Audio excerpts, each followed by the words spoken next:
Yes. Welcome to all the participants and thank you to the ICSI IPA who has provided me the opportunity to speak today. And you all are well aware because the series is already going on. Five session we have already done. So I think this is the sixth session of this series. So I will share the regulation first, and then we'll start. And this is the interactive session. So I request to all the participants kindly participate and provide their views, suggestions for the further amendments in the regulations. So the ICSI IPA can suggest to the IPBI for the further amendments. So I request to all the participants participate in the session during the session and provide their views also. So I'm just sharing the regulation first.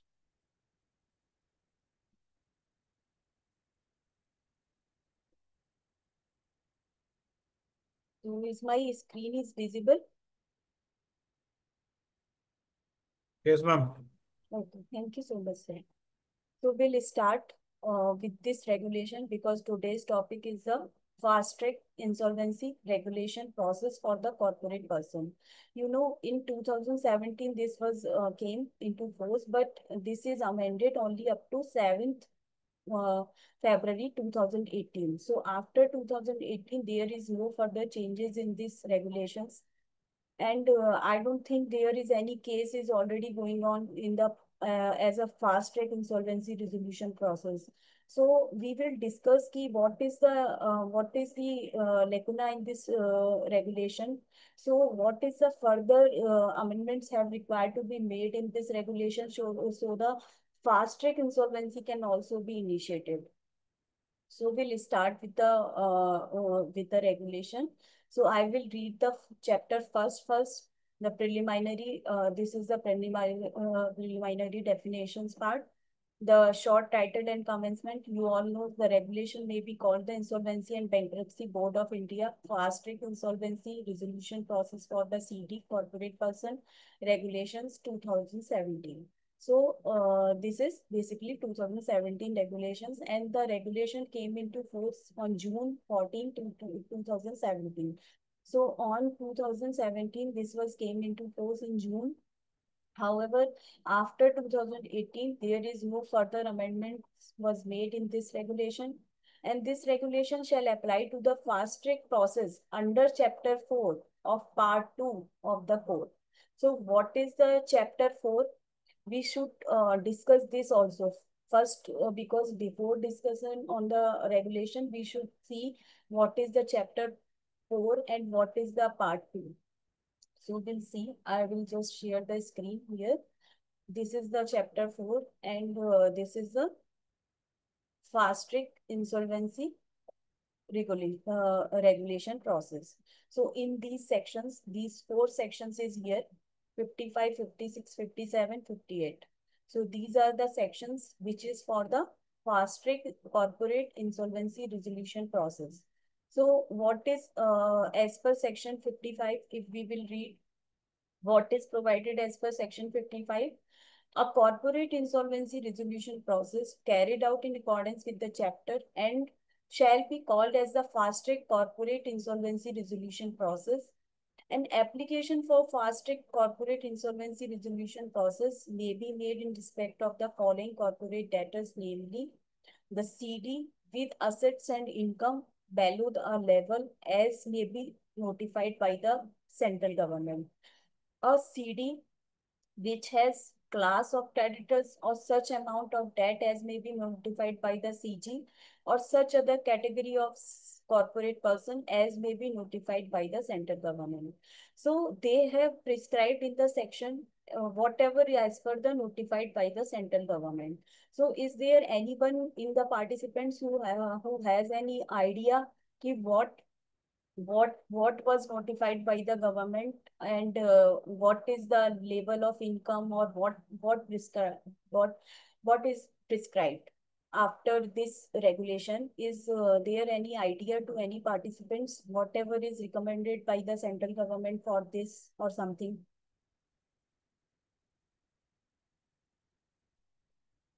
So I don't think is there any participant have any idea about this.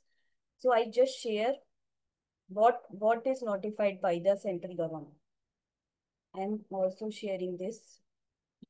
So in June 2017, the notification when came in exercise of the power conferred by subsection 2 of section 55 of the Insolvency Bankruptcy Code, the central government hereby notifies that an application for fast track CIRP process may be made in respect of the following corporate debtors, namely, so there is here is prescribed a small company as defined as per section 285 of the Companies Act, or a startup other than the partnership firm as defined in the notification of the Government of India in the Ministry of Commerce and Industry number this published in the official gazette. So the startup is also covered here. An unlisted company with total assets as reported in the financial statement of the immediately preceding financial year not exceed rupee 1 crore. So this is basically notified by the central government for the fast track insolvency resolution process. These are the criteria. So now we will go on the regulation part. So we'll discuss the definition part. So what is the definition of the applicant here? Applicant means a person filing an application under Chapter 4 of Part 2 of the Code. Code means the Insolvency and Bankruptcy Code. Code of Conduct means the Code of Conduct for the Insolvency Professional as set out as per the IP Regulation 2016. Committee means the Committee of Creditors established under Section 21. So this is a basically definition part, and we have read so many times the same definition is the repeated definition is there, as we have already discussed in some other regulations also. The dissenting financial creditors. So who is the dissenting financial creditor here? This means a financial creditor who voted against the resolution plan or abstained from voting for the resolution plan approved by the committee. So this is a dissenting financial creditor. Electronic form shall have the meaning assigned to it in the Information Technology Act.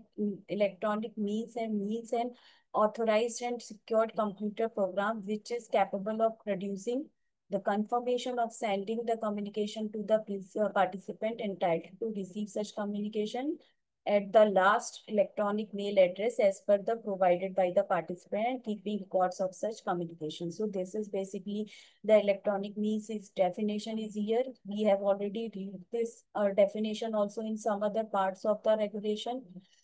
And what is the evaluation matrix? So evaluation matrix means such parameters to be applied and the manner of applying such parameters as may be approved by the committee for consideration of resolution plan for its approval.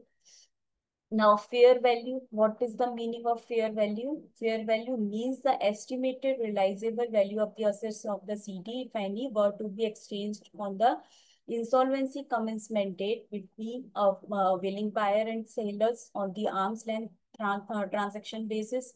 So this is basically the fair value definition. We have already discussed in the CIRP regulation part. Also, this the same definition was there. Fast track process means the fast track insolvency resolution process for the corporate person under Chapter 4 of Part 2 of the Code. So we have seen there is the 4 section here for this fast track process. And fast track process cost means the cost in Regulation 30. So we will read this in the later on regulations. The Regulation 30 is as it is defined in Regulation 30. And fast track process period means the period of 90 days, because 180 days period for the CIRP process. But here they have mentioned the 90 days is beginning from the fast track commencement date and ending on the 90th day. And identification number means the limited liability partnership identification number or the SIN number for the company case. So this is the definition. Fast track commencement date. So what will be the fast track insolvency commencement date? Means the date of admission of application. by the adjudicating authority for initiating the fast track process under Chapter 4 of and Part 2 of the Code. Insolvency professional entity means an entity recognized as such under the IP regulations. So we have already read this. Now, liquidation value. What is the meaning of the liquidation value? Means the estimated realizable value of the assets of the CD if the CD were to be liquidated on the insolvency commencement date. And participant means a person entitled to attend the meeting of the committee under Section 424 or any other person authorized by the committee to attend the meeting. So the participant's definition is here. Now, registered valuer. So the registered value means a person registered as such in accordance with the Companies Act. Section means the section of the code. Video conferencing or other audio visual means such audio visual facility which enables the participants in meeting the communicate concurrently with one another and to participate effectively in the meeting. So the definition is also given in earlier regulations. So unless the context otherwise required, the word and expression used and not defined in these regulations but defined in the code shall have the meaning assigned to them in the code. So is there any change required in this regulation definition part? So if any change is required here, please suggest. Otherwise, I will move on the other parts.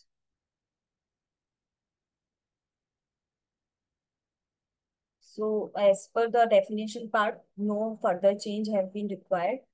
Now, what is the eligibility for the resolution professional? Here, because we have read in earlier regulations also eligibility criteria for the resolution professional. So same is also mentioned here.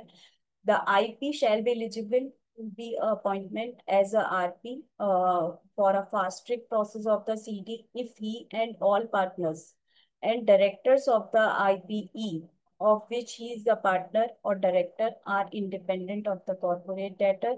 A person shall be considered independent of the corporate debtor if he is eligible to be appointed as an independent director on the board of the corporate debtor under Section 149 of the Companies Act, where the corporate debtor is a company. So basically, if he is eligible for the appointment of the ID, independent director will become the RP of the company, is not a related party of the CD and has not been an employee or the proprietor or a partner of a firm of the auditors, company secretaries in practice, firm or cost auditors of the corporate debtor or of a legal or consulting firm which has or had any transaction with the corporate debtor amounting to 10% or more of the gross turnover of such firm.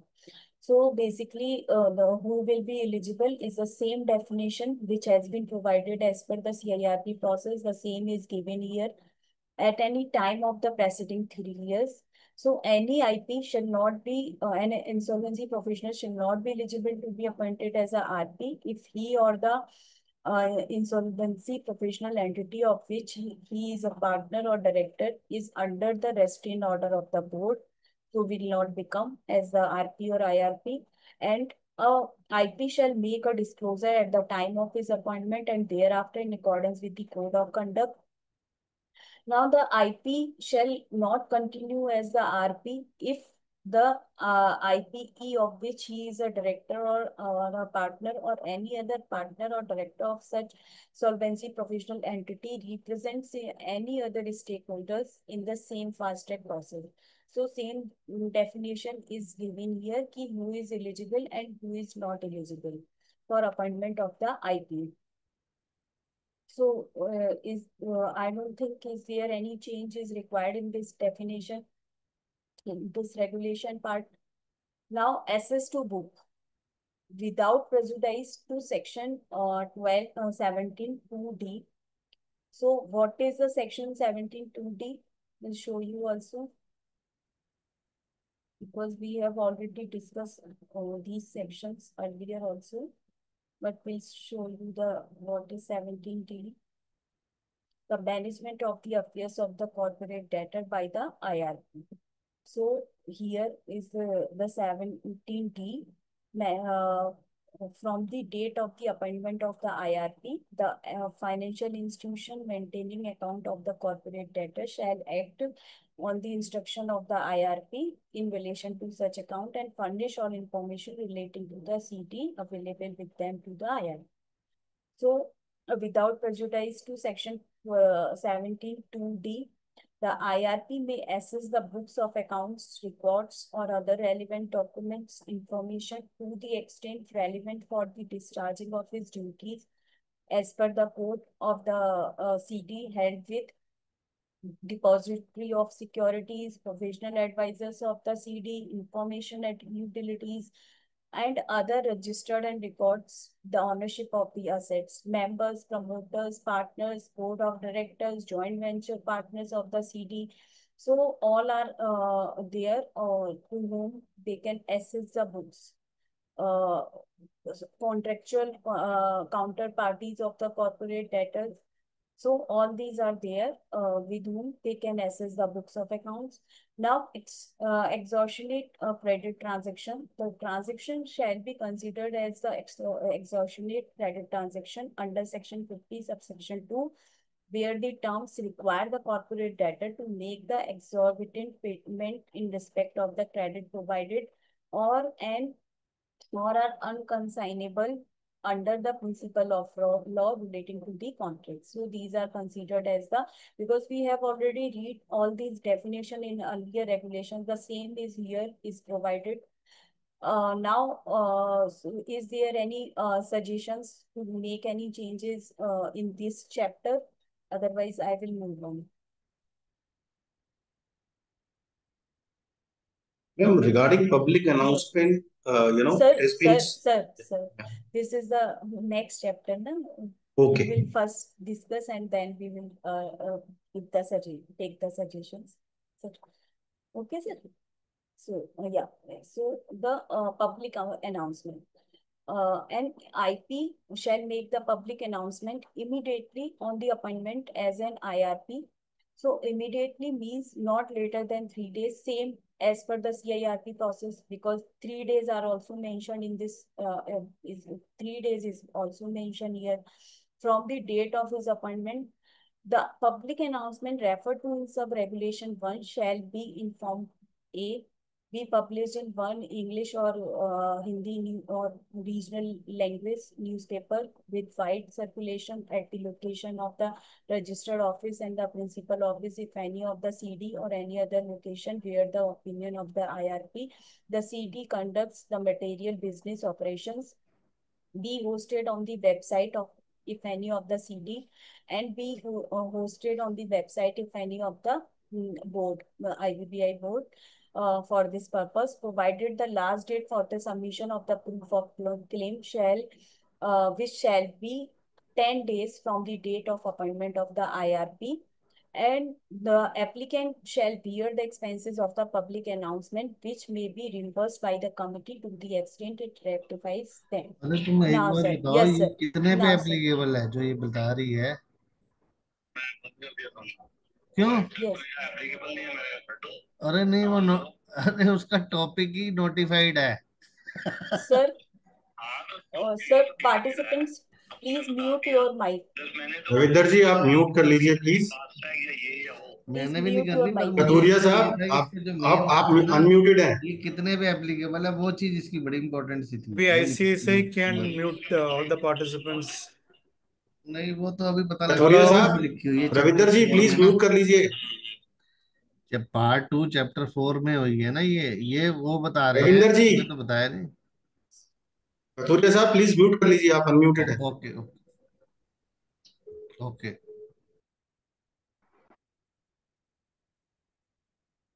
So someone was saying about the public announcement. Yes, sir. Yes, Please ma'am. share. Yes. So I think this period of 3 days is sometimes becomes, it has been felt over period that it is, it is a shorter time. So we all understand that, time frame in IBC is somewhat, there are tight timelines. But sometime it happens the order comes, Yes, the sir. application is admitted on the Friday, and it is very difficult to coordinate with the publishing agency over the weekend, because generally they don't take order on Sundays and weekends for publication. So I Yes, think sir. either it should be it should be made working day, or the period should be increased. I know making working day Sir, in IBC is somewhat will be creating new Pandora box, but at least the time period should be allowed, wherein some, because sometimes the communication of the NCLT order takes time, and it comes on emails over the weekend, and yes, sir. coordinating with the Yes, NCLT sir. sometimes. Sir, you know the facts actually.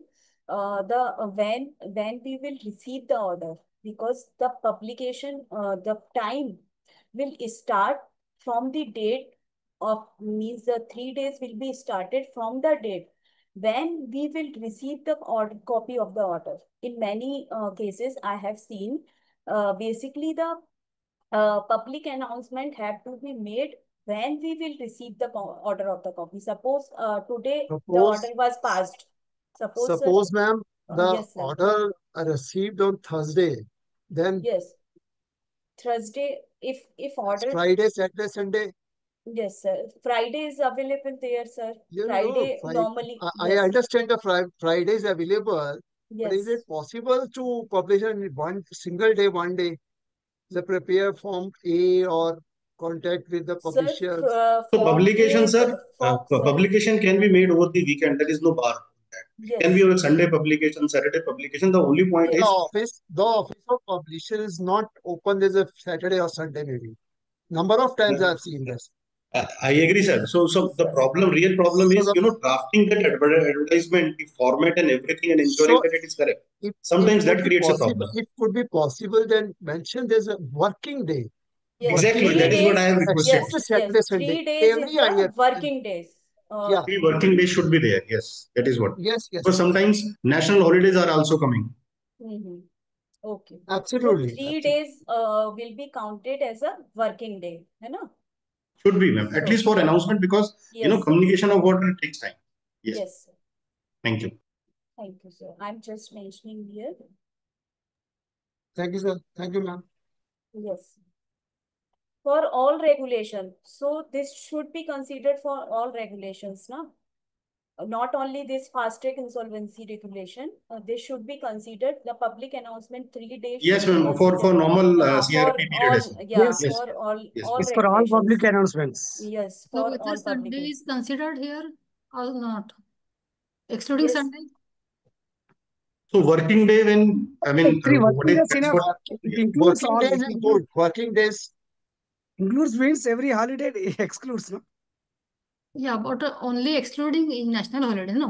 But Sunday may not including be. three working days, it includes, it excludes the holidays, no? Sunday, other holidays. Sunday These also. the public announcement should be made within 3 days. Should be made within 3 days. Within 3 working days. 3 working. or if it is possible, ma'am, there is one more suggestion: 3 Yes. clear working days, because the interpretation of working day could be different. Okay. Or it can also be said that 3 working days from the date of issuance of the order, From the from the date of receipt of the order. date of receipt of the order is That should be, yes. That is I think is good, sir. 3 working days which are not holiday.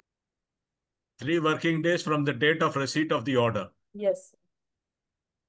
And the working day may be specified as banking working day. Sunday should be excluded. I think that is I think obvious. working days Yes. means is Yes, the, yes. is All Sunday is Sundays and already- yes. national holidays. Yes, correct. will be And there. receipt of the Always order the bank or are open. Yes. receipt for of order copy order from or the uploading receipt of the of order. Madam, From sir, the order receipt copy, of the order. whether it is a certified copy or whether only online copy. Sir, On whatever, copy. if you have got the mail from the NCLT, then this will be considered you Correct. have got the, yeah, Correct. But you have received. when it is the order. uploaded, we get the date of uploading also there. So we cannot say that we did not see it. Yes, sir, that is not considered, madam. Ah. So it should be within 3 working days Yes, of from the whenever we date of receive the uploading of certificate, the order on the portal. So no, I'm whenever saying, we na, receive the order copy, whenever the order copy yes, from the yes, registry of yes, NCLT, then yes, that day will be the counting. yes, yes. So I'm saying ki from the date of the receipt of the order copy, है ना? Yes. I have never received any order. I have Yes. only seen on the portal. Those, okay, sir. Okay, ma'am. But whatever received the copy of the order और यहाँ पे ऐसे slash लगा Madam, के total maybe number of days are not changing. Total yes, number sir. of days, total number of days are not changing. Total number of days are Total not number changing.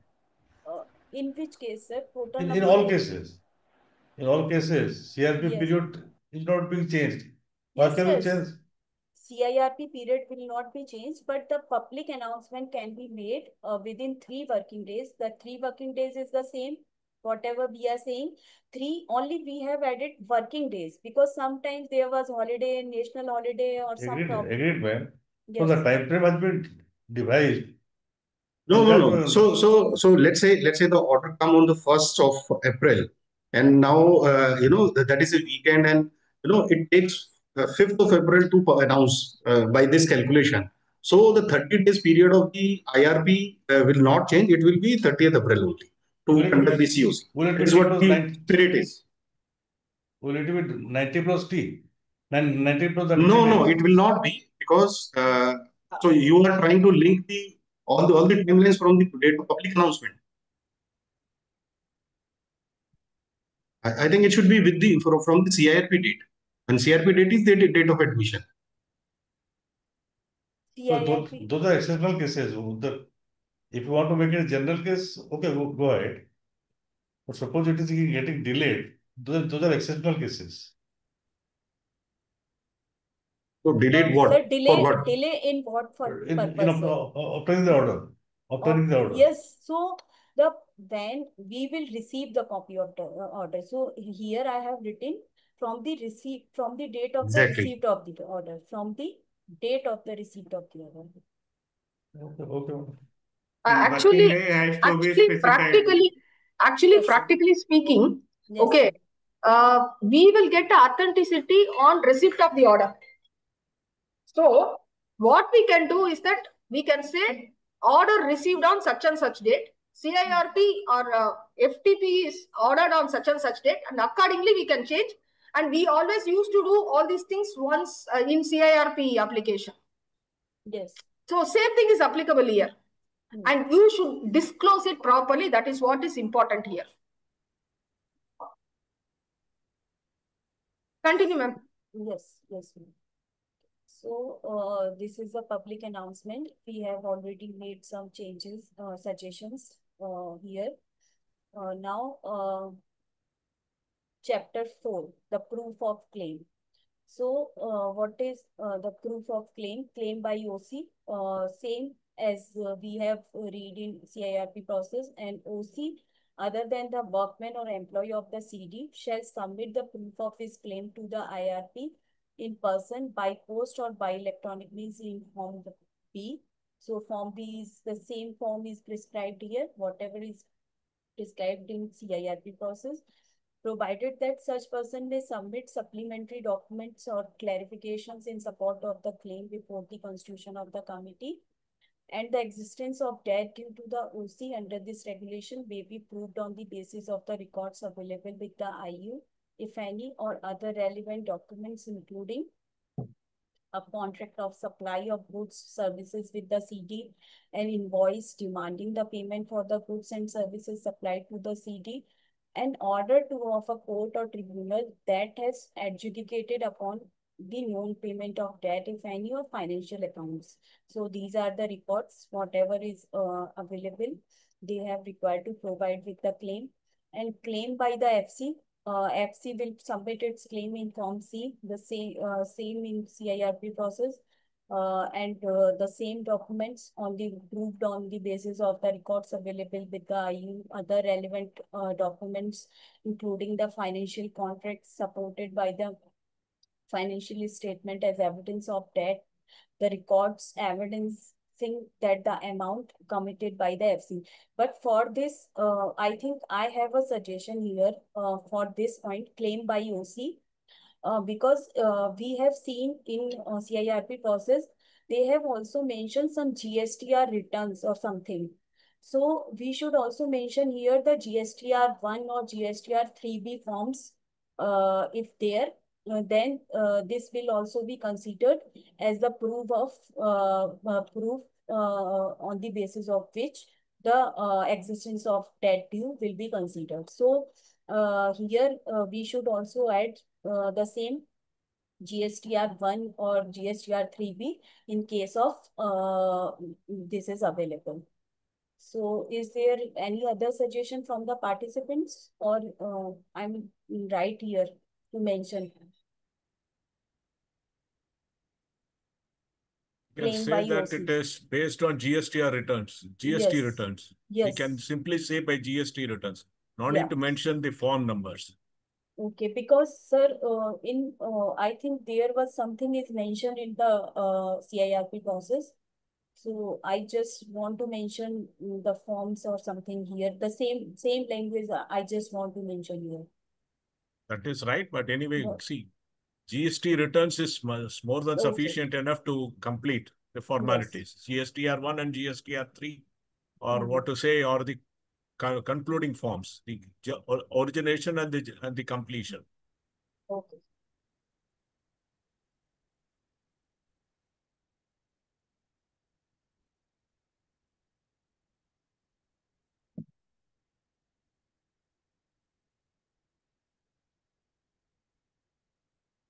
And e-way bill also, na?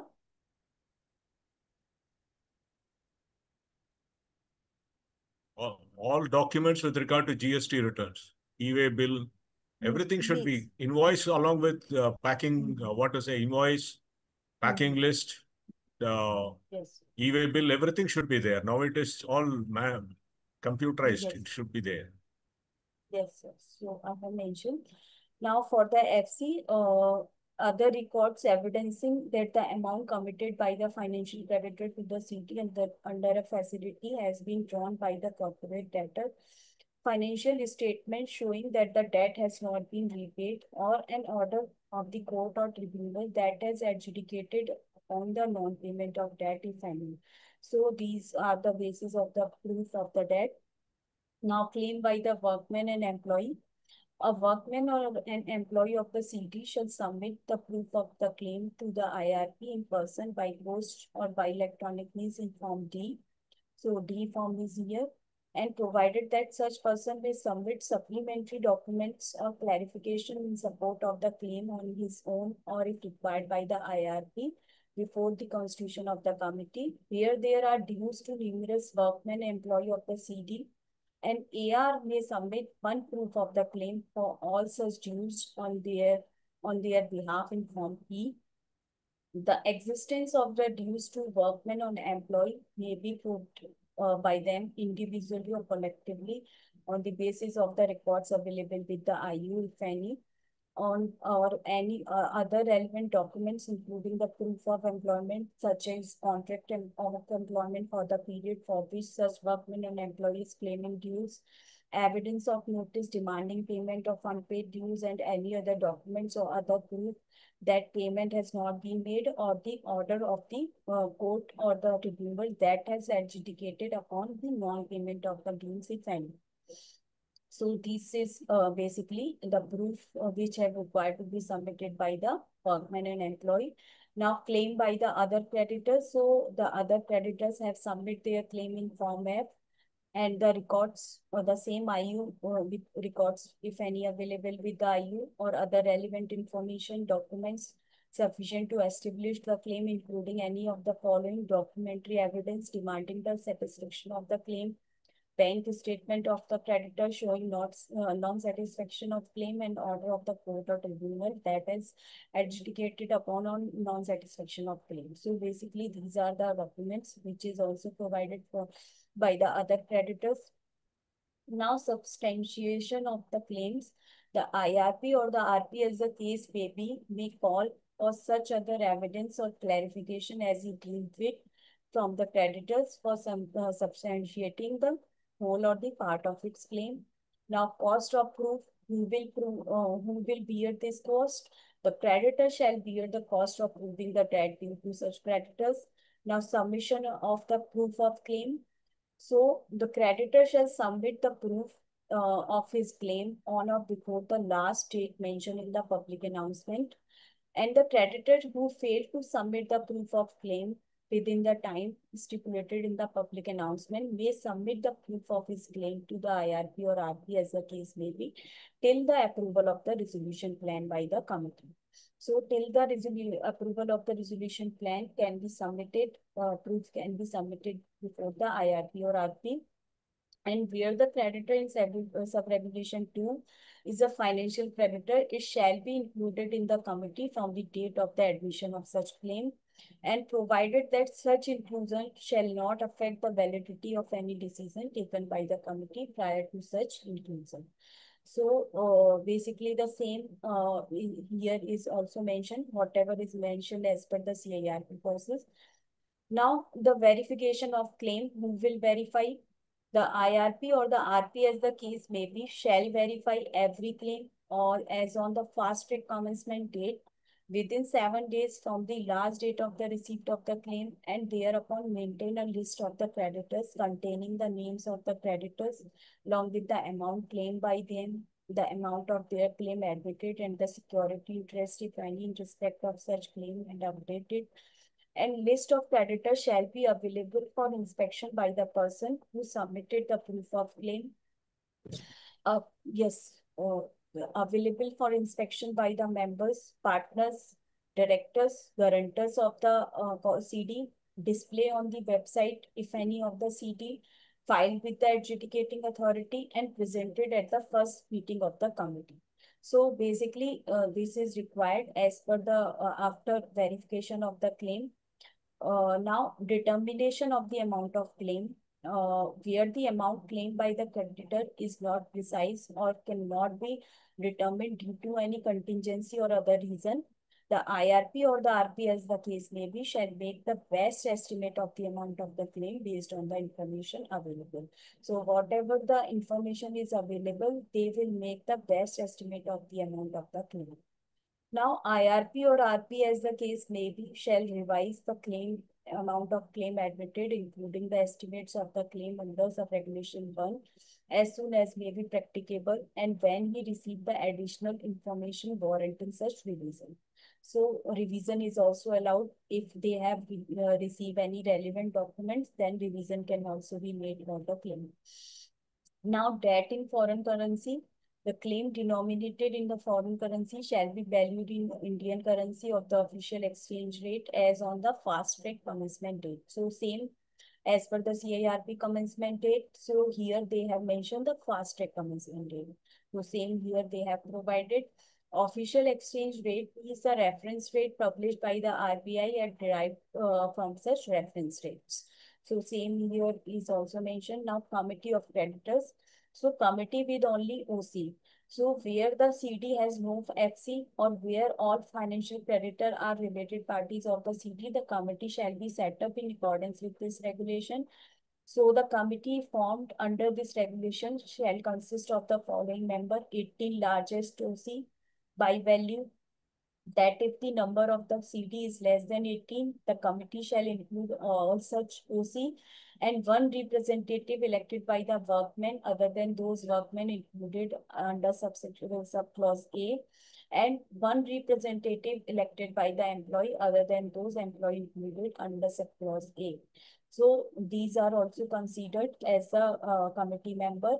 And every member of the committee formed under this regulation shall have the voting right in proportion of their debt due to such creditors or debt represented by such representative as the case may be to the total debt.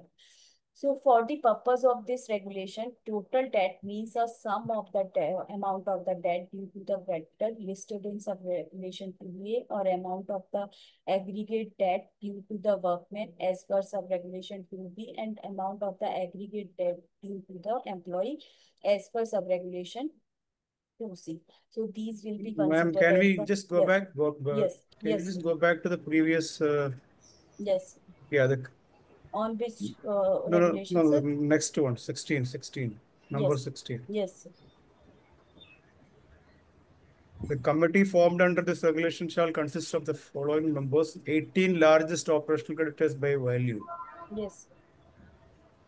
The So same as per the that CARP process. yeah, Yes, sir. that means Yes. there can be 18 operational creditors in the committee, correct? No, If there is no no, FC. sir, it is also provided if the number of OC is less than 18, na, then the Yeah. committee shall include all such OC. Suppose if there is only 2 OC, then the committee will be, No. yes, My question yes, is actually I'm trying to figure out. yes, Imagine if there are 18 OCs, yes. all 18 can be part of the committee 18 if there is no largest, FC. if Yeah. there is no FC, then the 18 largest OC by value. Means suppose By if what? 20 OC is there, then the Yes. 18 we will calculate how much claim they have. Then if the whatever the largest, Ma'am, I yes, have one yes, submission here. yes, In case of financial creditors more than 10, there is required to appoint an AR. Then this regulation should be amended and restrict to the 10. means you are saying if OC is there, then the AR should be there. No, ma'am. Yes. Since in the class of creditors meeting, if more than 10 creditors are there, financial creditors are there, Yes. then AR is appointed to act on their behalf to represent them before the COC. So now if there are operational creditors, the same clause should apply therein. If there are more than 10 operational creditors, then should be represented by the AR, or the limit should be restricted to 10. See, the scenario where a committee of creditors can be represented by OC is where there is no FC. No FC, Yes. no FC, and if at all there is an FC, that FC will be a related party. In these two situations, it can be represented by OCs. So the question is,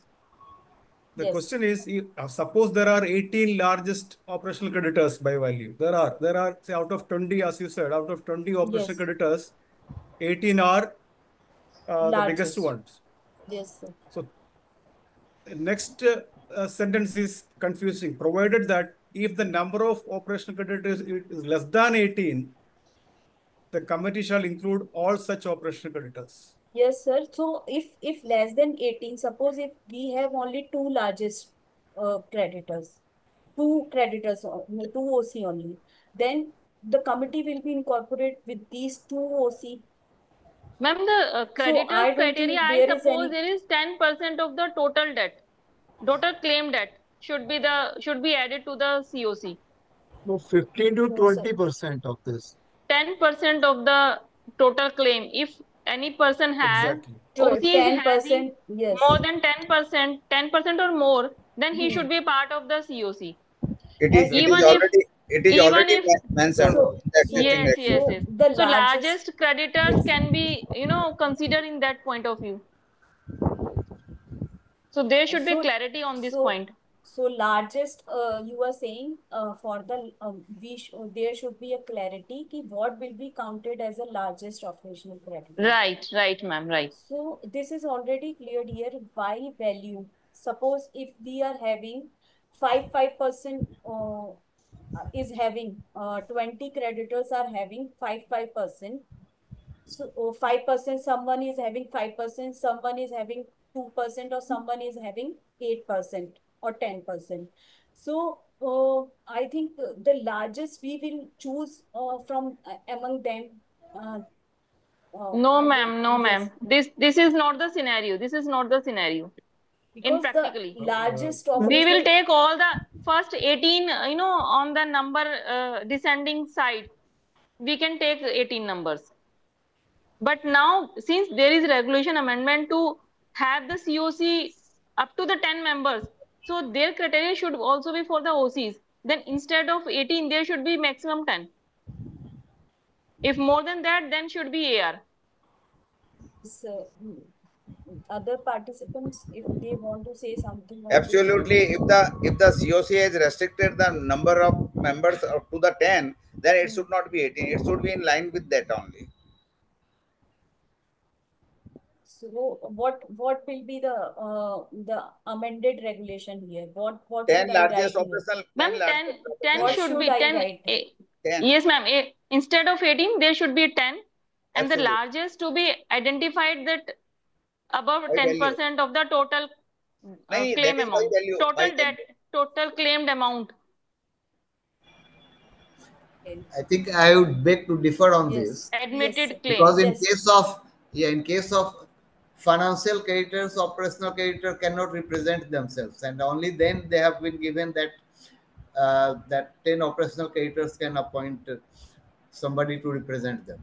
But if there is no financial creditor, operational creditors are in fact the committee of creditors. So they Yes, are yes, this representing is there. This is there. It is already mentioned the heading committee with only operational Oh, creditors. yes. Yes, sir. So it is already mentioned. If So- there is no FC is there, then the construction will be there. Yes. Yeah. So, And if there is no so FC, what is your suggestion, sir? It should be 10 largest operational creditor by value because you are restricting to the 10. Okay. Acha, in addition to that, my only one suggestion is there in COC when the person, the operational creditor who is filing the IA and admitted in a CIP, he has to be represented in the COC. This is the most Yes, important. this is most required. No, this has to be done. But otherwise, Yes. he is not aware of it. He is not getting a single penny because he is Yes, OC. yes. But why he is neglecting? He is not aware what is happening till the resolution plan or liquidation plan is approved. It has to be incorporated. So final suggestion is 10 largest operational creditor. This is the modification in this regulation, but I am talking about the before that. Whatever, if the FC is there, in that case also he may not having the voting power, but he has to be represented in the Yes. COC. Yes, sir. I have already mentioned this in my previous regulation. Because the person who has filed the application, at least he should be considered as a part of the committee only. Without voting right. Without any voting right. At least he should know what is happening in the committee because he was the first applicant who has filed the application in the case. in fact, he has initiated the Suchitaji, he will not get. Suchitaji, he will not get a single penny after the approval plan, but he should be aware of it. What is happening? It is You are totally right. neglected since last 7 years. Yes, very right, sir. I have already mentioned in my Hanji, kya earlier halchal? regulation. Yes, sir. Ma'am, please mute your mic. Ma'am, please mute your mic. I have already mentioned, sir. So the 10 largest operational creditor.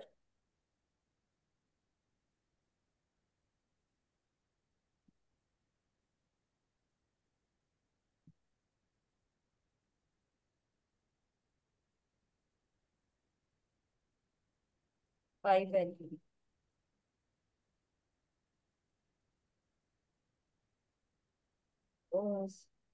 Now, is it okay? 10 largest operational creditor by value, or something more is required to add here? Again, madam, in this case, if 10 operational creditor is there, if one workman will be there, then the number will be exceeded by 10. Yes, sir. So overall, if you are restricting the overall 10 is the OC only, sir. We are written here. Okay. The 18 as the same is here, no? The 10 we are written this for 18 largest OC only, for not for workmen. That is there. Yes. That is there. Which you are. I have a doubt again here. Yes, sir. Just guide me if I am. See, this sub-regulation, 16(2) says committee formed under this regulation shall consist of the following members. Yes, sir. And A is 18 largest operational creditors by value. Yes. That means the committee shall consist of 18 largest operational creditors by value. Is it correct? Yes. Then the next sentence is provided that if the number of operational creditors is less than 18, yes, the committee shall include all such operational creditors. Yes, sir.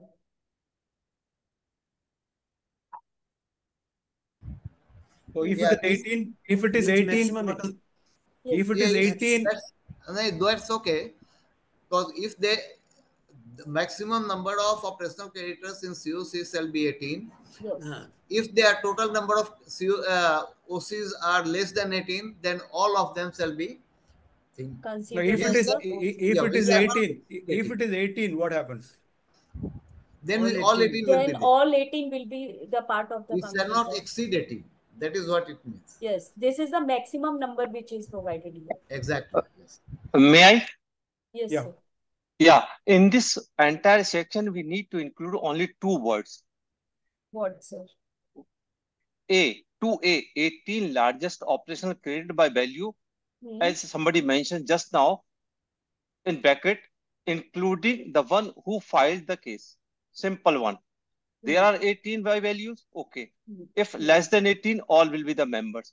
Plus one representative to the staff and one to the employees. So there is nothing wrong in that. Only thing is the person who filed the case must have the representation. Yes, yes. That's all. Only one word need to be added. That's all. Thank you. Yeah, he must be included. Exactly.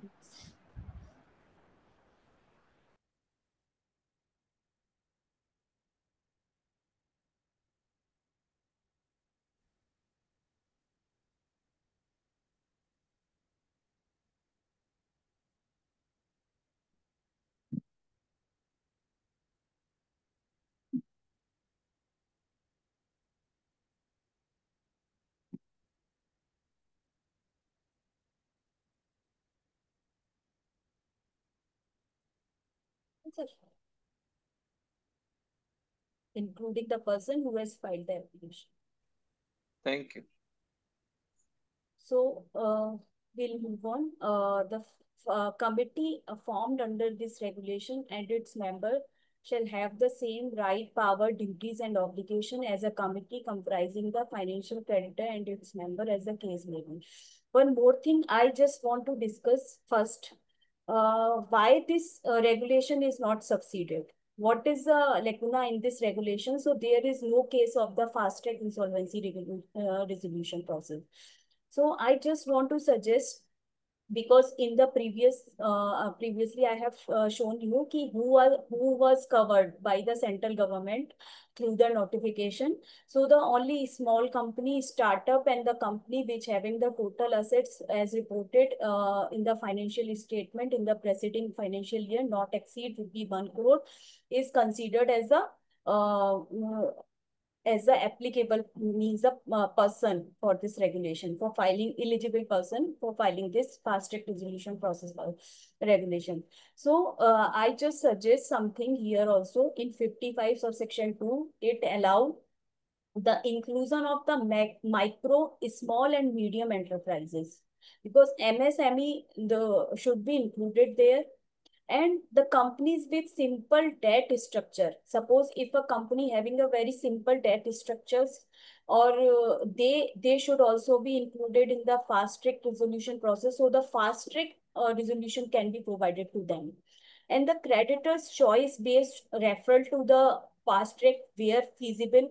So if creditor wants to go for this process, they can go for this, or they can adopt this process.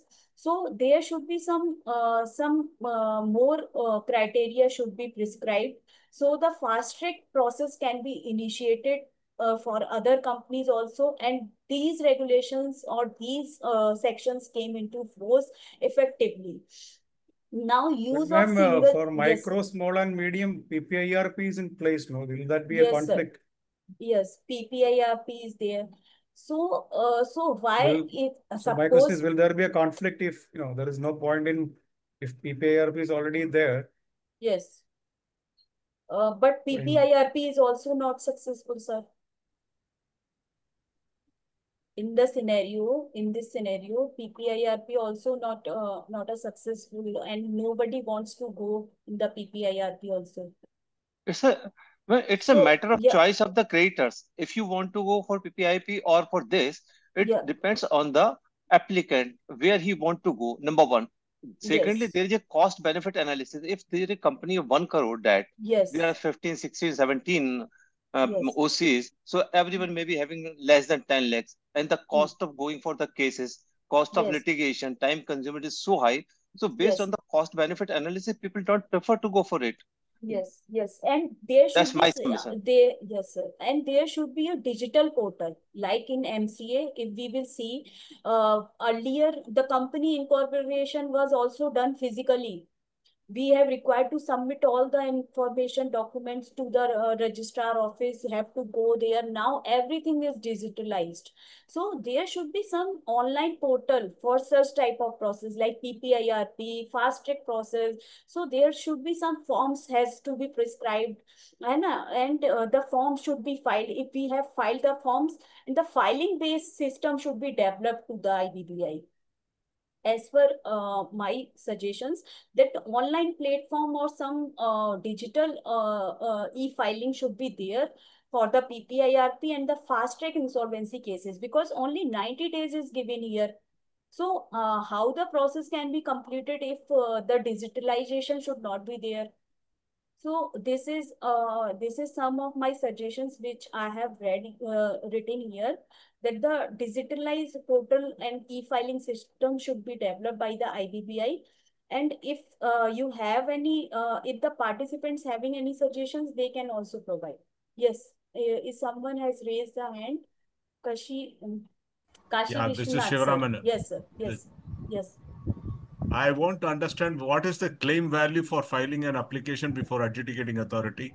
Sir, this is mentioned here. The claim based, basically they have not mentioned. They have mentioned a small company can go for No, this. one thing is the claim value is 1 crore, right? Yes, basically this is written here. A unlisted company with the total assets as reported in the financial statement of immediately preceding financial year not exceeding ₹1 crore.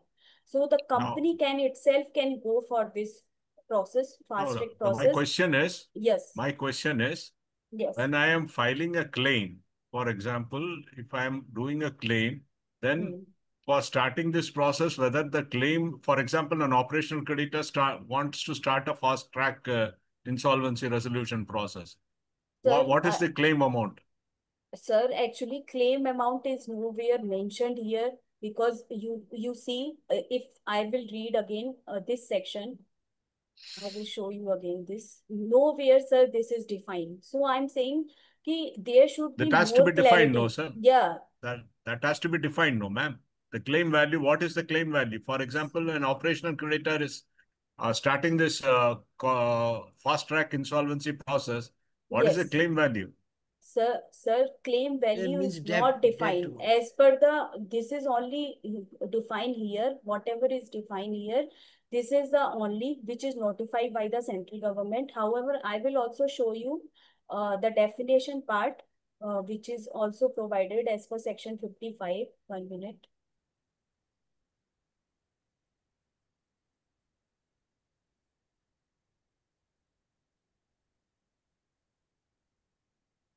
This is the definition part, which is only provided that the CIRP process carried out in accordance with this chapter shall be called the fast track insolvency process. The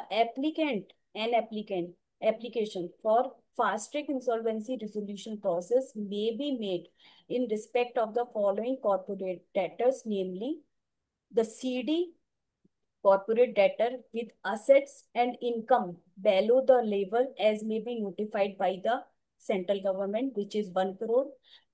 A corporate debtor which has class of creditors such amount of debt as may be notified by the central government. So class of creditor as such amount of debt as may be notified by the government, but as per the notification, there is nothing has to be prescribed for this That has to be such clarified, no, amount. ma'am. Yeah, such amount of debt. If anybody, yes, Kasiji, the claim amount should be 1 crore only. This is the limitation of the SME or MSME, whatever we are discussing. The claim amount for initiating the CIRP process is 1 crore only, according to my opinion. If that being the case, sir, then the total asset will grow more than 1 crore, no, sir? Absolutely. That is the SME or MSME turnover and asset is defined by the Ministry of Corporate Affairs. But Yes. as That's far true, as the but CIRP process is there, it is 1 crore claim admission. but So one thing this is is the here that maximum. This is the maximum. Means the minimum amount is 1 crore as per the limit is prescribed, na, that in is the what IBC, total sir. assets. Yes. Total assets includes your fixed assets and your current assets, right, ma'am? Simple Yes, simple sir. analogy. Because the total assets is written No, here. if I have a claim of yeah. more than 1 crore, Yes. if I have a claim of more than 1 crore, then necessarily the balance sheet will be more than 1 crore. Yes, maybe, sir. Bilkul. So in that case, SME, MSME will not go in fast track mode. Yes. m- So may I have may written here may the may I MSME. Yes. may Yes, I? sir. Yes, I sir. think this is applicable as per the nature of the CD. It has nothing to do with the amount of claim. So one can go for claim even for 1 rupee or less than 1 crore rupees, but 1 crore 1 rupee will not go. That looks so funny. It will not be admitted. So we have to be practical. It is clearly as per the nature of the CD. If Yes. CD is micro, SME, MSME, this with the simple statistics, suppose some Small company has company, taken OD, small companies only. Yes. So here is small nothing that one companies has to, only, yes. small company. So they have defined the nature of the CD. If the CD is of this nature, he falls in this category, then you can go for fast track. If it is not, then you go for the other one. So we cannot have some, yeah, please. Subhashi, it means Yes, please. it means my SME or MSME is having a default of 10,000 rupees only. He can Yes, you can. So, You no, it sir, has not been sir, notified by sir, the sir. No, it has no, not been no, no, notified by no. the Yes, central sir, please, government. please, sir, There please, sir. should be some limit have to be No, prescribed by ma'am, the please central let him, government, sir. ma'am, Yes. please let him Yeah. continue, please. Yeah, Yeah. you have 10,000 rupees and you can go. Yes, you can go even for 1,000 rupees, but you have to do the cost benefit analysis for one recovery of 1,000 rupees. Are you ready to pay for the IP? Are you ready to pay the fee of lawyer Yeah. or all that cost? Are you ready for that? Will you go for that? Is it practical? Yeah, please. Yes, sir. In Sir, my please. 5-year, Subhashi, in my 5-year practice, if the operational creditor intention is different from the normal course, he will definitely go for that. So the central Right. government has to define the limit. You are Yes. right. So I'm Sorry, saying ki, sorry, you are the right central that if your government should intention, define the but you have limit to here. prove now. Yes, sir. Even if your intentions are not correct, you have to prove, you have to put on the paper that yes, these are your claims. And it again depends on the other OC also. There is not one OC. There has to be all OCs, maximum up to 18 will be the member of the COC. Will they agree that just for the 10,000 rupees they are willing, they are put away stake for 99 lakh rupees or 90 lakh rupees just for 10,000 rupees? So, So it has to be Sir, something practical. sir, That is time it has to be restriction is something here, practical. sir. Like we cannot be Sir, my sir, only whimsical. only We cannot be suggestion is whimsical. We cannot just for the sake of argument. We say, oh, 10,000% is coming, so we change the entire regulation. We entire no. act. We challenge this. No, sir. This looks Sir, funny. I not time. agree. My apologies for that. Yes, sir. Sir, time constraint is here. So I'm saying the limit should be provided by the central government. Absolutely. Something has to be prescribed by the central government. So this regulation can come into force effectively because this is very impactful regulation. The fast track insolvency is very impactful. If this will come into force effectively, then the digital portal should be there.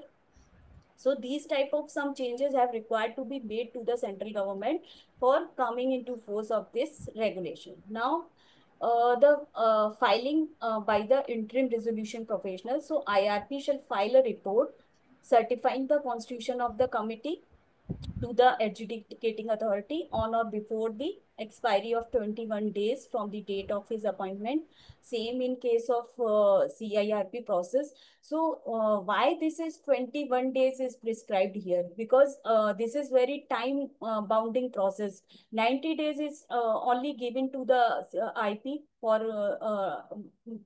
resolving the fast track process. So the time should is okay with this 21 days or some lesser time should be prescribed here. It can be reduced to 14 days as in the CIRP process.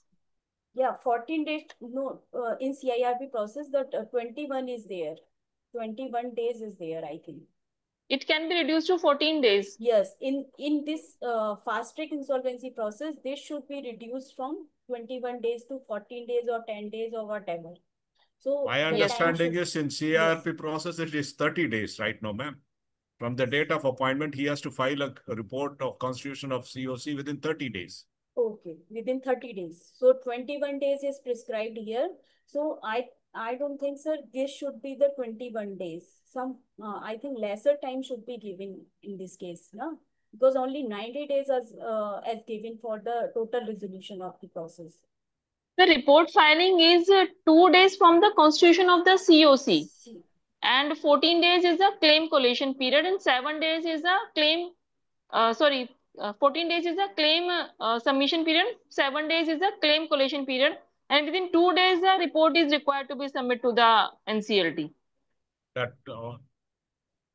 ma'am, always an NCLT order says that the first progress report or the first report has to be finalized and given within 30 days from the date of issuance of the order. That is what normally the NCLT gives an order. That is, it constitutes your COC constitution, everything, taking into record the Form A application, publication, and other things at all. That is what the report, preliminary report they call it, to be filed once within 30 days from the date of the CRP order. Of course, what you are saying is 14 days from the date of collation, and then 7 days for verification, and 2 days for filing. That almost comes to 23 days. So, that is what. Sir, I'm just asking, 21 days is okay, or some? It should be less, ma'am. It should be 15 days. Be 14 days or something, no? 15 days should be there. Days, yeah. Okay. So, based on the records of the corporate debtor and claim, if the IRP is of the opinion that the fast track process is not applicable to the corporate debtor as per the notifications under section 55(2), he shall file an application to the adjudicating authority along with the report in sub-regulation 1 to pass an order converting the fast track process to CIRP process under chapter 2 of part 2 of the code. So, if the IRP is of the opinion, means the first report is required here to made that if CIRP, if the fast track is not applicable on the corporate debtor, then he shall file the application to the adjudicating authority that passed the order that a fast track process should be converted into the normal CIRP process. So this option is also available here. If the adjudicating authority passes an order converting the fast track to the CIRP on an application under sub-regulation 2, the process shall be carried on in accordance with the Insolvency and Bankruptcy Board of India Regulation 2016, and the IRP shall convene the first meeting of the committee within 7 days of the filing of the report under this regulation. Now, meeting of the committee, is there any change required in the earlier these regulations which I have read here? So no change, already suggested some changes. Now we'll continue with the meeting parts. So meeting of the committee, the RP may convene the meeting of the committee as and when he consider necessary and shall convene a meeting if a request to that effect is made by the member of the committee representing 33% of the voting right. So because there is already a change in the CIRP process, they have the RP required to make a meeting in every month, or the 3 months in a quarterly meeting have required to be made. But there is no such type of meeting have been mentioned here. So is there any suggestion for the meeting part? Is the quarterly or some these type of meetings have required to be made here, or this is okay with this? 90 days is the overall period. Yes.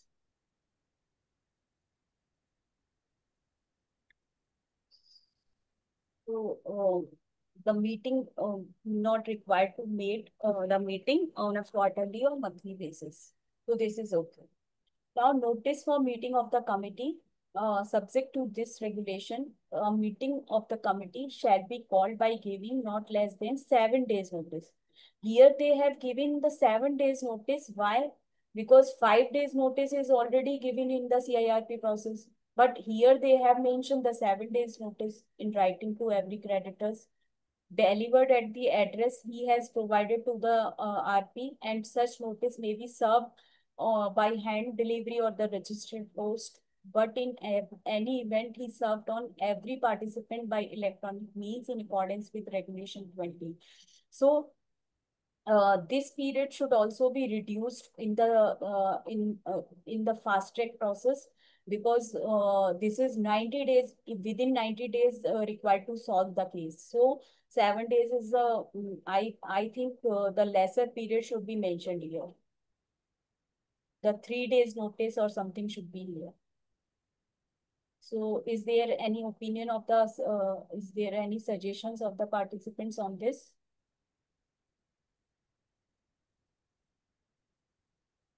So 7 days. And this can be reduced to 3 days notice.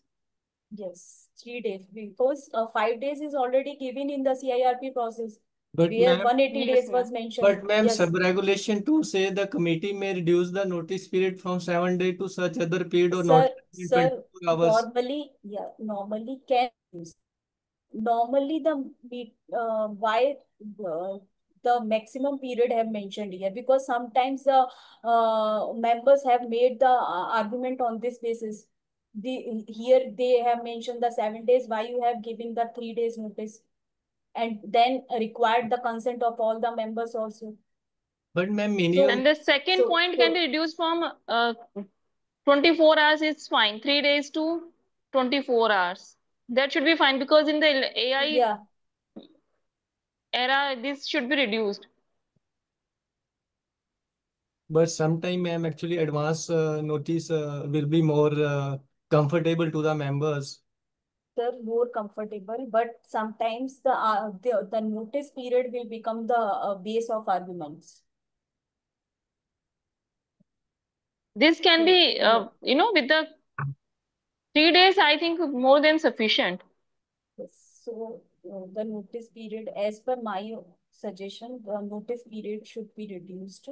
But I am of the opinion 7 days will be sufficient, because Okay. many times RP and IRP has also do many complaints and other lot of But paper. sir, for this is the fast track resolution process, and Yes, 90 days is only given to the to the IP for resolving the case. So how he will resolve the case if 7 days notice have required to be given to the creditors? Because ma'am, earlier we have just discussed there is no time period for calling a meeting. Suppose a quarterly meeting after two months. If there is meeting after suppose 80 days, 70 Okay. days. No, sir. The Okay. thing is, may I, ma'am, in Yes, normal sir. Yes, sir. in normal CARP, maximum number of days to be given for a notice is 5 days only. Yes, sir. So whereas in case of fast track, it Yes. cannot be more than 5 days. This is what 5 the days. point is. It Yeah, cannot be right. more than 5 days. 5 It should days. be below 5 days. It could be Yes. 3 or 4 or, Whatever. so that the 90 days total period can be justified. Yes.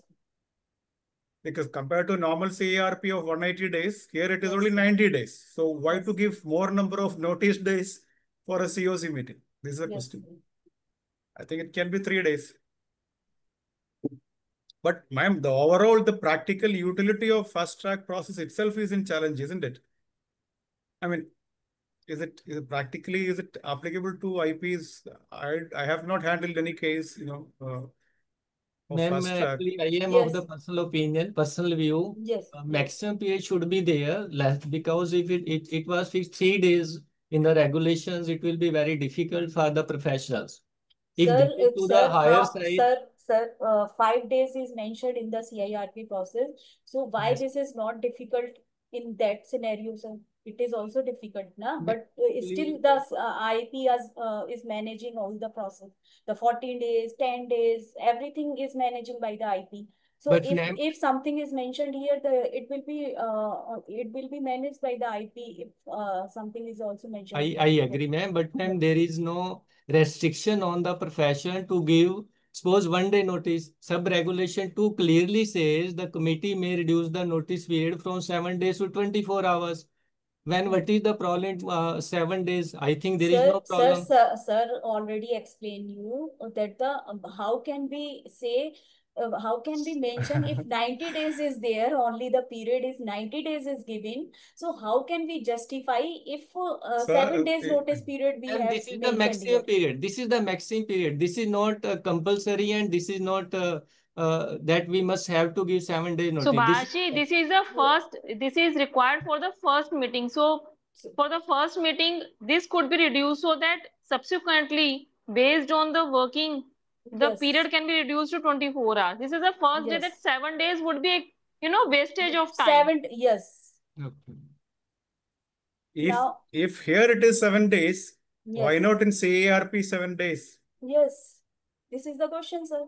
Yes. That's what I'm Very saying. right. I agree with you, but there must be some reason behind the 7 days because okay.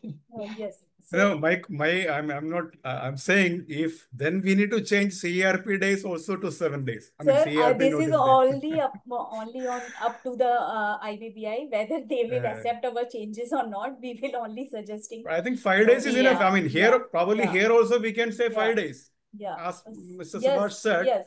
not to reduce the notice period. Okay, at least make it equal to CARP days. Yes, yes. I mean, now we'll continue. Then the COC will decide. Yes. Yes. Service of notice by electronic means. So notice by the electronic means may be sent to the participants through the email as a text or as an attachment or a email or as the notification providing electronic link or uniform resource locator for assessing such notices. And the subject line in email shall state the name of the CD, the place, if any, the time, date on which the meeting is scheduled. Now, if the notice sent in the form of non-editable attachment or the email, such attachment shall be in a portable document format or in a non-editable format together with a link or instruction for recipient of downloading the relevant version of the software. And when the notice or notification of the availability of notice are sent by email, the resolution professional shall ensure that it uses a system which produces the confirmation of the total number of recipients, emails, and the records of such recipient to whom the notice has been sent. So the same is here mentioned, whatever we have read in the earlier regulations. So same is here mentioned. Now, what is the content of the notice for the meeting? So the notice shall inform the participants of the venue, time, date of the meeting, and the option available to them to participate through the video conferencing or other audiovisual means, and shall also provide all the necessary information to enable the participants through such means. A notice of the meeting shall provide that the creditor may attend and vote in the meeting either in person or through an AR. Provided that such creditor shall inform the RP in advance of the meeting of the identity of the AR who will attend and vote at the meeting on its behalf. And notice of the meeting shall contain an agenda of the meeting with the following: list of matters to be discussed in the meeting, the list of the issue to be voted upon the meeting, and the copies of the all documents relevant to the matters to be discussed and issued to the voted upon the meeting. So is the same which was earlier. So same they have mentioned here. The notice of the meeting shall state the process and manner for voting and the time schedule, including the time period during which the vote may be cast, and the detail of the facility for generating the password and for keeping security and casting of the electronic votes in a secured manner, and provide the contact details of the person who will address the queries connected with the meeting. So everything is mentioned here, what should be contained in the notice of the meeting. So what will be the quorum for the meeting? We have discussed 33% is required as a quorum, present either in person or video conferencing or any audiovisual means, provided that the committee may modify the percent of voting right required for the quorum in respect of any future meeting of the committee. So where the meeting of the committee could not be held for want of quorum unless the committee had previously decided otherwise, a meeting shall automatically adjourn on the at the same time, place on the next day. And the in the event of the meeting if adjourned, then the person that the quorum for the meeting will be the quorum. Whatever the members is present and attending the meeting will be considered as a quorum for the meeting. So same in the CIRP process. And the participation through the VC. the notice convening the meeting shall also provide the participant an option to attend the meeting through the VC or the audiovisual means, and the RP shall make the necessary arrangement to ensure the uninterrupted video audio connections, and the RP shall take due reasonable care of this safeguarding or something. So we have already read these provisions earlier also. Now, conduct of the meeting. This is also same. The RP shall act as a chairperson for the meeting of the committee, and all the commencement of the meeting, the RP shall take the roll call for every participant attending the video conferencing or other video audio means recording the following: his name, whether he is attending in this capacity, and whether he is representing as a member or group member, location from where, that he has received any agenda or all other material relevant information, or that that no one other than the attending has accessed the processing of the meeting. So same as the CIRP process, here is also the same. Now, is there any change is required in these regulations? Whatever I have read, only I have written for the period of notice. So any other changes if required in this regulations, please let me know. Otherwise, I will move on. Now, this is the voting by the committee. So how the committee will be vote? So this action listed in section 28(1) shall be considered in the meeting of the committee. Any action other than those listed in section 28(1) may be considered in the meeting of the committee. The RP may at the meeting take a vote of the members of the committee who are participating in the meeting on any item listed for the voting after discussion on the same. So this is the same, the voting by the committee. And at the end of the voting period, the electronic voting portal shall be blocked. And once a vote on a resolution is cast by the members of the committee, such members shall not be allowed to change it subsequently. And the RP shall within 24 hours of the conclusion of the voting or 48 hours of the conclusion of the meeting, if no electronic vote is required to be sought under this regulation, circulate the electronic means the decision of the committee on the agenda item along with the name of the members of the committee who voted for or against the decision or abstained from voting.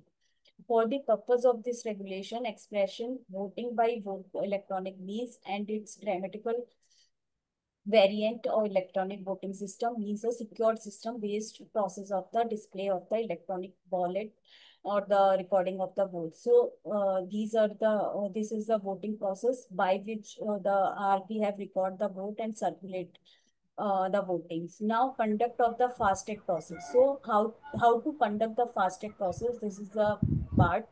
So appointment of the registered valuer. So Madam, yes, madam, the voting is yes, favor. It should be favor or against. Why we are putting abstaining?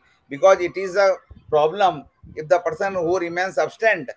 So what will be the denominator? It will be 100 or it will be present number of members present in CIRP process or liquidation process.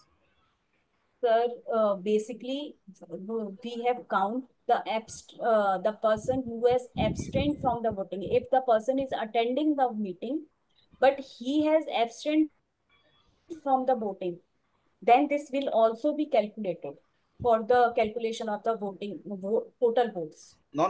My question is there. Yeah. If the voting power is 100, the numerator will be the total number of the FC member or the person who remains present. That is denominator. What will be the denominator? Numerator is okay, favor or against abstain. What will be the denominator for getting the voting in favor of or in against of?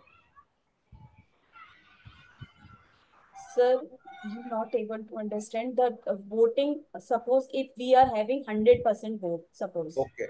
Yes, and 20%, 50% is in favor.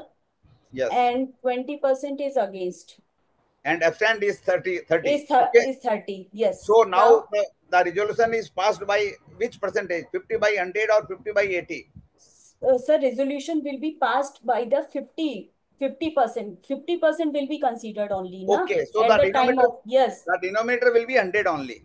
Yes, yes, sir. So 50% we will consider at that time, na? Because the 30% are abstain, they have not brought it in the favor or against, whatever.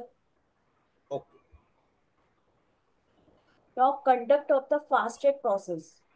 Now, appointment of the registered valuer. The RP shall within 7 days of his appointment appoint one registered valuer to determine the fair value. So, if within 47 days, I think is provided as per the CIRP process, but here is 7 days of his appointment. Appoint one registered valuer to determine the fair value and the liquidation value of the corporate debtor in accordance with Regulation 34, and provided that the following person shall not be appointed as the RV, namely the relatives of the RP, related party of the CD, auditor of the CD, if any of the 5 years preceding the insolvency commencement date, same year, and the partner or the director of the IPE of which the RP is the partner or director. So these will be not be considered at the time of the appointment of registered valuer. One Now submission here yes. in, ma'am, 7 days is provided from the date of appointment. Sometimes the RP did not get the data of the company, what's the assets that it has. So 7 days are too, small. It should be 15 days of his appointment if we consider otherwise. Yes, ma'am. But 90 days is overall period is given in That is fine, ma'am. Yes. If they, because Yes. initially he is to, struggle for getting the data, assets of the company. If he is not aware of the assets, how could he appoint the valuers?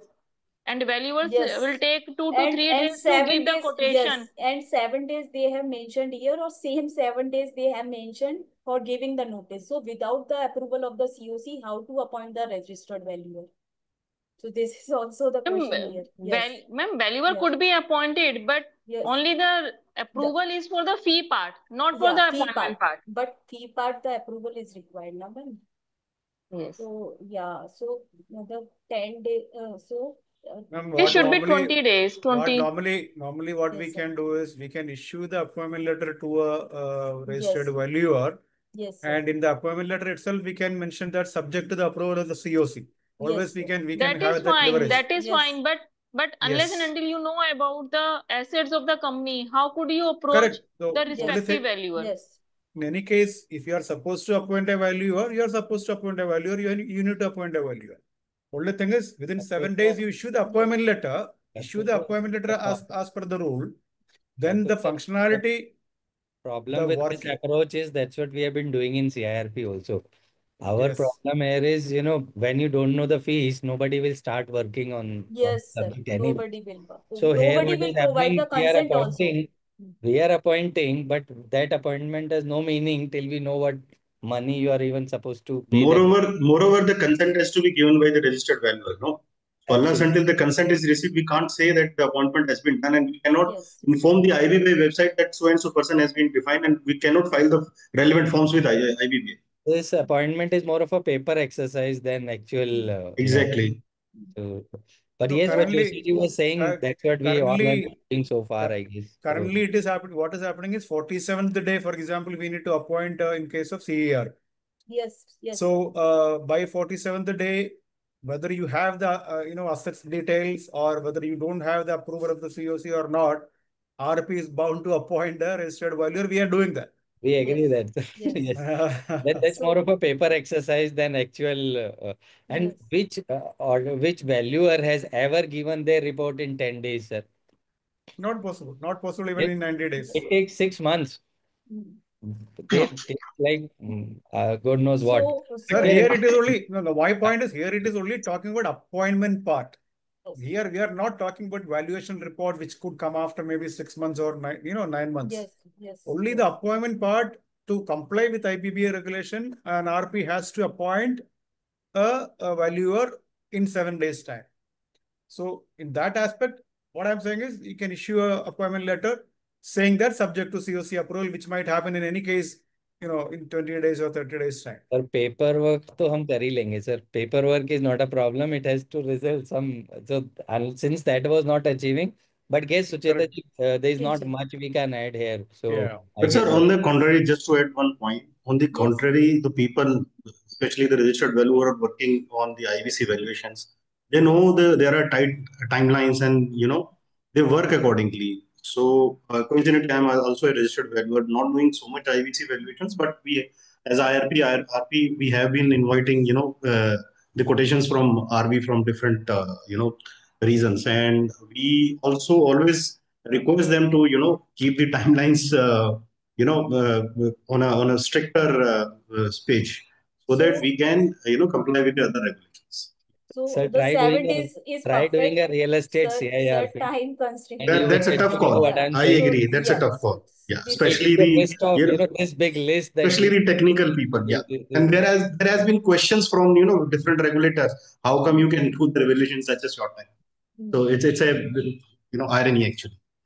Please, ma'am, proceed. So 7 days is perfect here. Now I will. No, ma'am, it should be 20 days at least, because unless and until the RP could know about the available assets of the company, how could he issue the letter? Ma'am, 47 days already mentioned in the CIRP cases, and in 47 days the RP have no idea about the assets of the company because the RCD not provide the records. Still they have appointed the valuer. So the same exercise should be done here. No? Ma'am, there is one point which everybody should understand. The total asset of the value of the company is only 1 crore. It is not 100 crores or 20 crores or something like that. Yes. For a valuation of 1 crore, it doesn't require that much of time. Yes. It doesn't require that much of time. Valuer is, because unless and until the value is big, the total asset value is big, then the timelines have to be increased. So there is any need to appoint the registered valuer, because shall word is used here. Shall means mandatory. So I don't think the may word should be there. No? Because if the asset size is 1 crore only, so the RP may, if there is any need, this is then single valuer, ma'am. One valuer only. So I think it's one a good valuer, ticket. 1 crore valuation के लिए क्या ma'am shall करने में क्या problem है? Okay, so shall is okay. Ma'am, even if it is made may, so the interpretation has to be taken in the spirit of shall only, because the IRP or RP has to appoint the valuer in that timelines only. So, the IP does not have the leverage to take its own timelines. So that has to be understood. So the spirit is it has to be shall. Sucheta ma'am, just a question, if you may be able to answer. Do you know any cases which have been admitted as fast track and resolved like this? No, sir. I have not listened any case. I have not heard about. So we are learning theory right now, right? Yeah, only theory, sir. So we are suggesting here, na, this should be applicable to these type of companies, or some limit like 1 crore. First of all, it should increase from 1 crore. It should increase to 10 crores, ma'am. It should at least be some asset value should be there. Or there should be some minimum amount have to be mentioned here for the claim. If claim is less than 1 crore, then the claimant can go for the fast track resolution process. So if this change will came, then you will see how many cases will come in the market. But one thing, ma'am, any company for that matter, when you start a company, there is no company which will be just than 1 crore. It will be always be more than 1 crore. Anything you take it. I'm saying about the claims. Point, just a happy news maybe I would like to share. Today, I just saw an order of Ahmedabad NCLT. They have said that the FC has to deposit 20 lakh with the IRP for the expenses. So now that 2 lakh, 3 lakh era is gone, now we will be getting 20 lakhs also. It's a IRIDA versus Geosol case, sir. So 1 crore could बढ़ा देते हैं. I agree with you. 1 crore is too small amount to put all these infrastructure in place. But 20 lakhs is, I don't know how many people are aware, but if you're not aware, this case 20 lakhs to the IRP as expenses for the first month. Which is Thank you, sir, for the information. Now we'll continue because Sir, it's 36, Geosol 536 and is there. Okay. So, sir, will continue here. Now, transfer of debt due to the creditors. In the event of the creditor assign or transfer the debt to the CD to any person during the fast track period, both the parties shall provide the IRP or RP as the case may be, the terms of such assignment, transfer, or the identity of the assignee or the transferee. And the RP shall notify each creditor and the adjudicating authority of any resultant change in the committee within 2 days of such change. Now, sale of asset outside the ordinary course of business. Ma'am, just a small point. Yes, so sir. here it is mentioned the RP has to notify the creditor and the adjudicating authority within 2 days of such change. Now the assignment is being done by the creditor, right? So the other creditors, now it is a duty of the RP to inform the other creditors and the adjudicating authority. Yes, so it should be made within days of two such change, unless until the RP is intimated by the said creditor who is assigned is its dues. Of such change from the date of the intimation. Intimation, it should be. Yeah. Okay. So the same Not change the intimation received by the RP, in fact. From the date of the intimation received by the RP. So this change should also be suggested in the CIRP regulation, because I think the same definition is there. No? I think so. In CIRP process regulation, there is the same definition. It should be. Sir, any which ways it will mean the same thing. Unless it comes to our knowledge, how can we even admit it? But fair enough.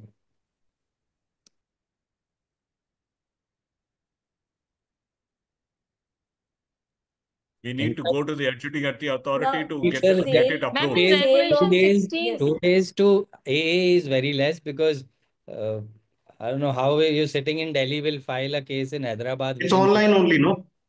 The no, lawyer sir, will file online. they don't take online, sir. You have to send so in that physical case, copy is always Delhi required, sir. allows that. Only Delhi allows no physical copy. You have to file.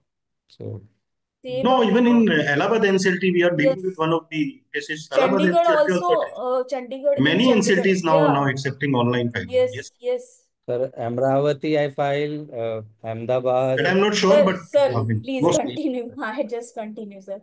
Sale on assets outside the ordinary course of business. The RP may sell and encumbered assets of the CD other than in the ordinary course of business if he is of the opinion that such a sale is necessary for the better realization of the value under the facts and circumstances of the case.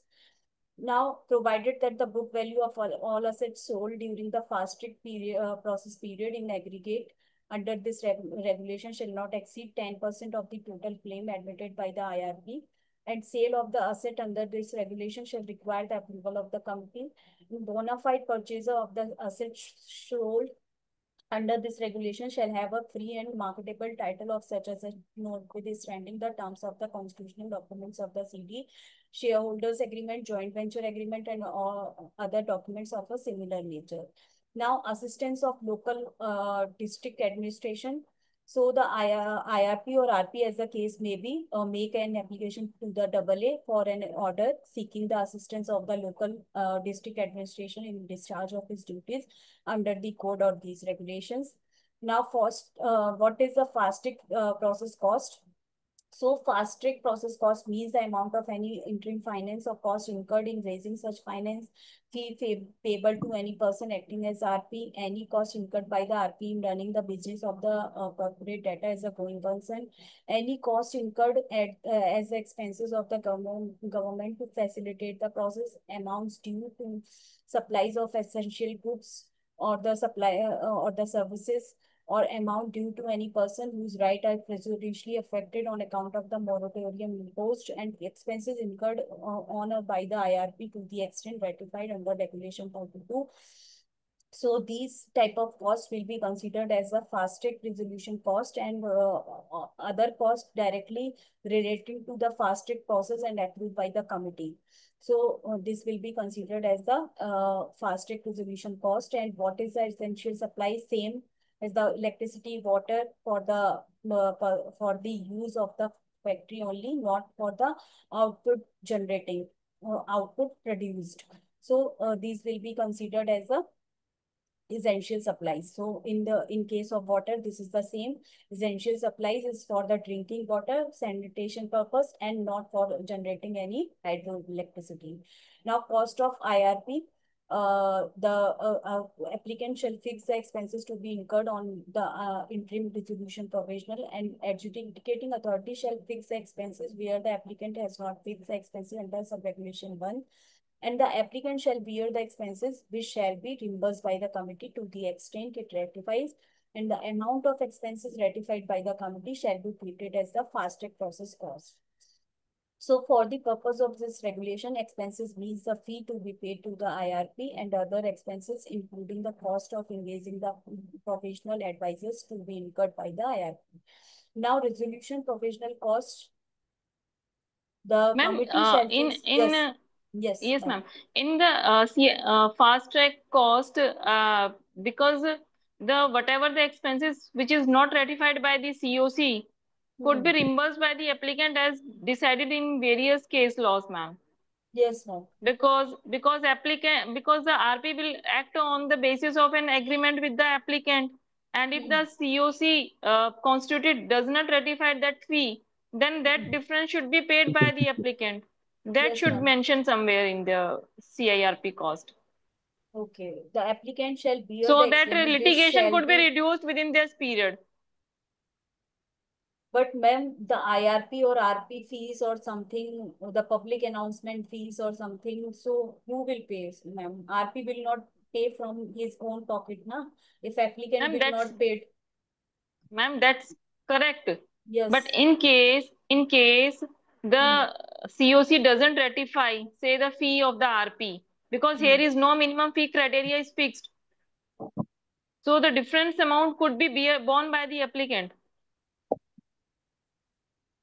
So what do you want to suggest, ma'am? Ma'am, I should say that the What difference what amount is required to be the written? difference, yes, the difference amount, whatever is not ratified, should be borne by the applicant. Okay.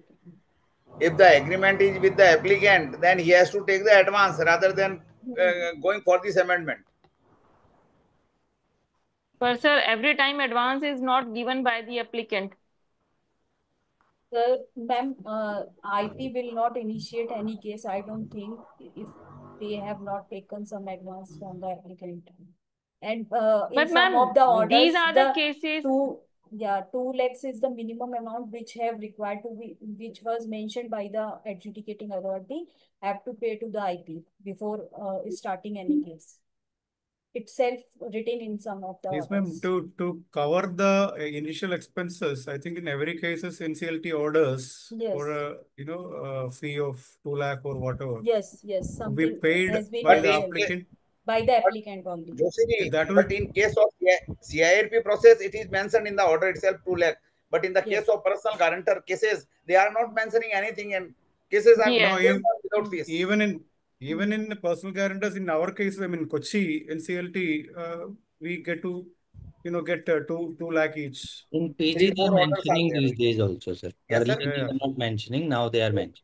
Okay. Because so as long as it is covered by that initial expense, initial payment by the applicant, I think that takes care of this particular aspect. Yes. I feel So there should be, if the regulation itself provide for the same, then the applicant would, before filing an application, would bear in mind that he needs to pay this much amount to the IRP as an advance to bear the expenses.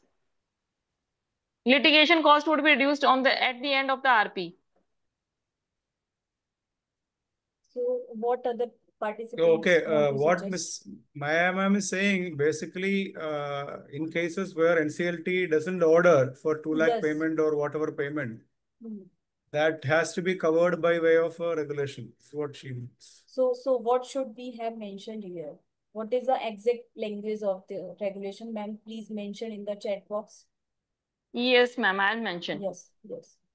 Resolution professional costs. The committee shall fix the expenses to be incurred on or by the RP, and the expenses shall constitute the fast-track process costs. For the purpose of this regulation, expenses means the fee to be paid to the RP and the other expenses, including the cost of engaging the professional advisors, to be incurred by the RP. So this will be considered as a resolution professional cost. Now resolution plan. So this is the same, the fair value and liquidation value. The register value appointed under Regulation 26 shall submit to the RP as estimate of the fair value and the liquidation value computed in accordance with the internationally accepted valuation standard. And after the receipt of the resolution plan in accordance with this, every member of the committee in electronic form on receiving an undertaking from the member to the extent that such member shall maintain the confidentiality of the fair value and the liquidation value, and RP and the registrar shall maintain the confidentiality of the fair value and the liquidation value. Now IM, so there should be, as per my suggestion, that in case of IM, the IM was mentioned is the same which was mentioned in the CIRP process. So there should be some fast track IM format prescribed by the IBBI. If these type of cases come into effects or something is there, then the IM format should be prescribed in the, is the set format should be prescribed by the IBBI. So this is the same which we have already read in the CIRP process. Now the invitation of the resolution plan, and RP shall issue the invitation including the evaluation metrics to the prospective resolution applicant in accordance with the subsection 2 of this section to submit the resolution plan at least 15 days before the last date of the submission of the resolution plan. So is there any base resolution plan have required to be submitted at the time of the filing of the application of the fast track resolution process? So is there any suggestion for this part, invitation of resolution plan? The base resolution plan, which is required to be submitted in case of the PIRP case. So the same have required to be submitted in the fast track resolution process also? Or this is good enough if the invitation of the resolution plan was made by the RP? So I think this is okay. Invitation of This must be the case, ma'am. In the case of PIRP, yes, where the resolution is already there, the resolution the comes base with resolution plan is there. but in here it cannot be, no, ma'am. It is a process which we are starting. It's a Yes. value which is 1 crore, and the same process of CIRP is happening. It is only the duration of the time period is reduced and the timelines are bit different. But it is the same process which has to be followed Yes, as per as per the CIRP. CIRP. Yeah, this is the same process. So I'm thinking means is there any base resolution plan have required to be submitted here or not, sir? No, it cannot be. It cannot be. There is no resolution applicant who files the application along with that, right? Okay. So the resolution plan is the same. The resolution plan shall provide for the measure as may be necessary for the insolvency resolution of the CD for maximization of the value of its assets, including but not limited to the following. So the same provision is mentioned here for the resolution plan also. Mandatory contains what should be the content of the resolution plan. So this is also mentioned here. The same which was mentioned in the CIRP process. So if anybody have any suggestions on these regulations or something, they can suggest, because the time is already going on. So I just want to conclude with this, because this is the forms part, so I will not discuss. And latest, there is no change in this regulation. Since 2018, there is no change in this regulation. So if any suggestions from anybody, they can discuss. Otherwise, I will Ma'am, conclude. frankly, Yes. unless there is a practical handling Yes. of a fast track Yes. case, then we Yes. may not be able to Suggest anything. suggest Yeah. also the Yes. the problems, because Yes, sir. So practically first suggestion should be there. This should be applicable for the some part, means these 1 crore should be increased as a 10 crore. Or the MSME, for the MSME, this should be applicable, and the creditor choice based referral should be there. Or for the simple debt in structure should be there if required. But one thing is the value should not be more than 10 crores. And moreover, the definition of total asset, what is the meaning of total asset, should be described. Okay. See, that is being missing in all the missing over there. What is the meaning of total asset? Total asset can be different. You can very well say in a different form altogether. You can say current assets plus fixed assets. And the 1 crore, the debt, the claim amount which is required to file the CIRP is 1 crore. But in case of fast track process, if this is, then the CG should be provided the minimum limit is a 50 lakh or something should be there. That is right. That must be there. Yeah. Okay, sir. So I think these are the suggestions which I have already written. Now, is there any other suggestions from any other participant they can share? Otherwise, I will conclude. Ma'am, in regulation 16, you have mentioned 18 largest creditors. We have suggested for 10 largest creditors. But ma'am, after discussion, this was decided that the 18 is okay because I think number of ma'am, in CIRP, yes, okay. In CIRP, there is maximum 10 members. Because for financial creditors. Then your suggestion it would be difficult for the RP to entertain so much number during the meeting. Ma'am, because this is already mentioned here, if there is less than, then they can consider the less than, no, ma'am. But the maximum that is limit, okay. Yes, but for the maximum limit, we cannot restrict to other person who are also having the interest in the company, ma'am. So how can we restrict to the creditors? Ma'am, just like financial creditors, because they are also restricted 10. If more than 10 are there, then the AR is appointed. So, ma'am, more votes in favor of 18. So I noted here. But I will say... Ma'am, you could note the suggestion. If more than 10 are there, then AR could represent them. But it will not be the same class, madam. Yes. Only financial creditors, 10 creditors is the same class. Same class. Same class. But in case of OC, how you will decide the class?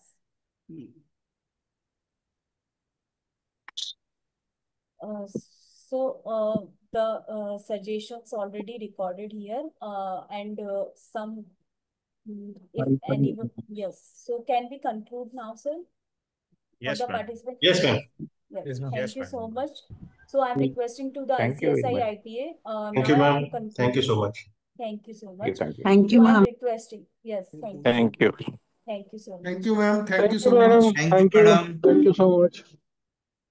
So I'm requesting to the ICSI IPA. Now I am concluding. Thank you, madam. Thank you. Thank you very much, ma'am. Yes. And thank you all the participants. Thanks a lot, madam.